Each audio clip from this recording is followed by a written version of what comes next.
When I say NFTs, what pops in your head? You probably see pictures of these bored apes, kitties, and pixelated people. And you've probably heard about how these NFTs are making the buyers rich with millions of dollars and thousands of dollars in profit. I'm here to tell you that while that is absolutely true, NFTs go beyond just JPEGs and these pictures. In fact, I'll tell you 10 classifications or use cases of these NFTs you may or may not have heard of, and some prime examples of how NFT use cases go beyond just these JPEGs or pictures, and why there's so much craze and excitement about the future of NFTs. Let's go. All right, let's get into it. 10 classifications or use cases of NFTs. The first is NFTs as investment assets. These are the ones that are most prominent in media today. Again, your bored apes, your crypto kitties, your crypto punks. These are typically 1,000 to 10,000 collections of NFTs that look similar but are unique. Investment assets because it's like investing in stocks today, but investing in something cuter or uglier depending on your perspective. Oh. There are many examples of platforms that showcase these collections, such as OpenSea specializing in Ethereum NFTs and Magic Eden specializing in Solana NFTs. The second use case is NFTs as art. Because of NFTs, the revolutionary thing is that many artists can now convert their art into these NFTs and sell them online for other people to own. One of the most popular examples of this is Beeple's, the artist Everyday's artwork, which is a collage of Beeple's 5,000 digital images, one created per day. It's sold on an auction for $69 million. While this is the most popular example, we're also seeing the long tail of artists that may not have had these avenues to sell their artwork online, now being able to earn a living as artists. The value to the owner or the buyer is now more emotional than it is financial, although there is a case for people to be selling the art for profit.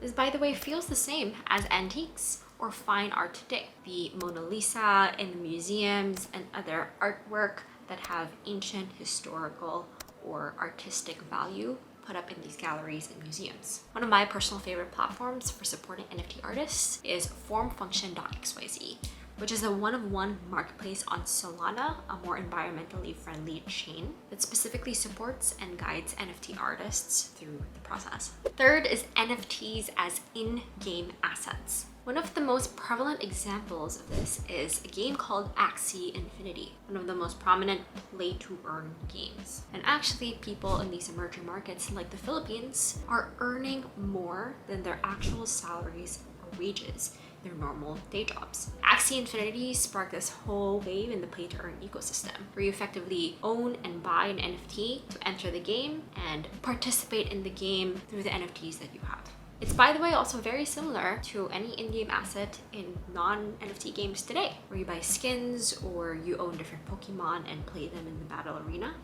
Except now you own these Pokemon or skins or games, which you can then sell later on. Fourth use case is NFTs as identity. Sometimes when you buy an NFT from a collection, you feel a sense of attachment or identity to that particular NFT. You want to signal that you're a part of a larger community, or you really like the art, and so put it in your profile picture on Twitter, on Discord, elsewhere. In this case, the value to the owner is more strong emotional attachment to that NFT as their identity. Another example, similar to me being able to own mikareyes.com as the identifier of my website with my name. In Web3, I can also own mika.eth from the Ethereum naming service, which assigns a human-readable domain to my public address. This NFT as a domain is now part of my online identity.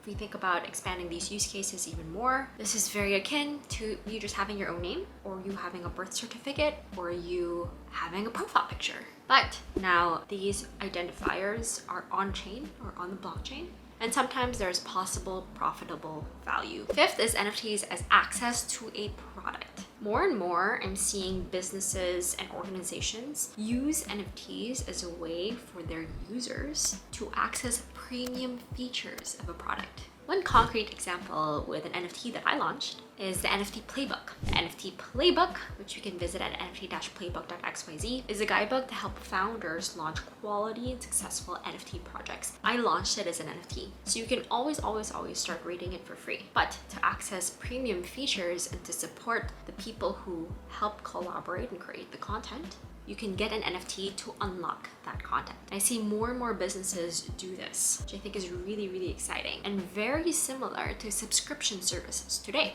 Another example to just hit the point, I found the Bored Ape Breakfast Club. If you hold the NFT, you can get coffee as a subscription delivered to your doorstep.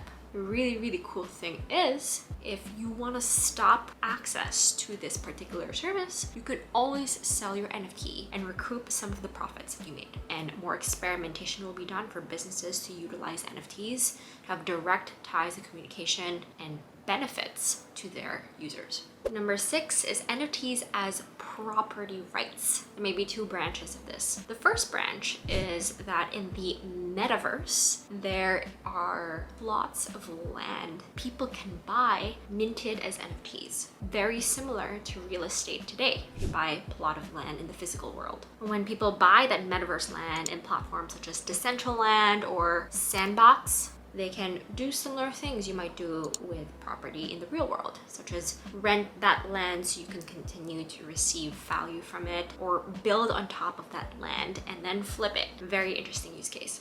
Now that's NFTs as property rights for virtual land. But if we go through this further, we can also use NFTs as a better way to verify ownership in land in the real world. So there are some platforms today that are attempting to replace the title in buying land or buying houses with an NFT. And what's the benefit of that? Well, in a very simplified way, the NFT then becomes verifiable ownership on the blockchain, which reduces the need of all these middle layers and middlemen in the land buying process. If you've bought, there's still a lot of experimentation happening here. And as you can imagine, it's really hard to overcome because of the existing bureaucracy in the space. But I'm excited to see where the future will take us. 7th is NFTs as proof of action. So you know how when you graduate from college, you get this piece of paper certificate saying that you graduated, or if you finished a course, you get this certificate as well. Well, think about that same process, but for virtually many other things that you can do to prove accomplishment of something, and all verified and shown on the blockchain for anyone to be able to access the authenticity of that certificate. There are a couple of platforms that are doing this today. So Rabbit Hole is a place where you can learn and earn about different protocols and things on Web3. And the way that you prove that you've learned this particular skill set is by performing certain actions on their website, which will be minted and which will be recorded on the blockchain. Eventually, they'll be able to show a list of achievements that you've done, verified via the actions that you've performed on the blockchain. And they can create what they call an on-chain resume, which is a more verifiable proof of action than things that you put on your LinkedIn, for example. Other platforms are doing this as well with NFTs. So for example, Build Space, which is a place where you can do courses to learn more about how to program and code with Web3, gives NFTs at the very end of their course for you to say, I finished this course and now I have this NFT as a reward in my wallet. And NFTs as membership.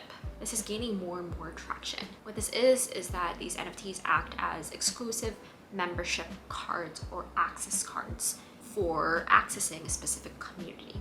Holding these NFTs then unlock access to people in a Discord or people in a specific group. They might also act as some sort of status symbol, similar to if you're to buy an access pass to a club or a membership program or a resort. You then get access to all these amenities and all these people that you wouldn't have access to otherwise.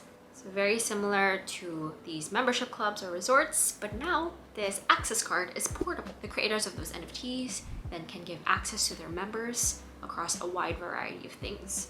Going back to a previous example, When you buy a certain tier in the NFT playbook, I not only give you access to content, I also give you access to a Discord community of other people who are also NFT founders. So then you can talk to these people and engage with them and learn more about how to launch a quality NFT project. Check it out at nft-playbook.xyz. Do your own research, not financial advice. Ninth use case is NFTs as coupons or tickets. So for example, I want to go to a Taylor Swift concert and she's selling tickets on a platform like Ticketmaster. Instead of doing that, where Ticketmaster gets a percentage or a cut of the revenue and where Taylor Swift gets no return from the secondary market, she can instead sell the tickets as NFTs on her own agenda directly to her audience. She then gets a larger cut, but actually also wants to encourage the secondary market, because now you can program in royalties from buys and sells of tickets after the first wave of tickets are bought. And so Taylor Swift, or celebrities and creators such as her, for the events and the concerts and the things they produce, can get more percentage of the buys and sells and the value exchanged. An example of this today is that Coachella issued NFTs as tickets for lifetime membership to Coachella concerts. Last, NFTs as insert here. Kind of cheating with this one. But what I'm excited for with NFTs is the fact that there's still so much experimentation that needs to happen, and still so many use cases that probably already existing today. I just didn't put it in this category list because I don't know much about it yet, or many more experiments where people are going to discover the use cases of NFTs in the future. There's so many builders building here.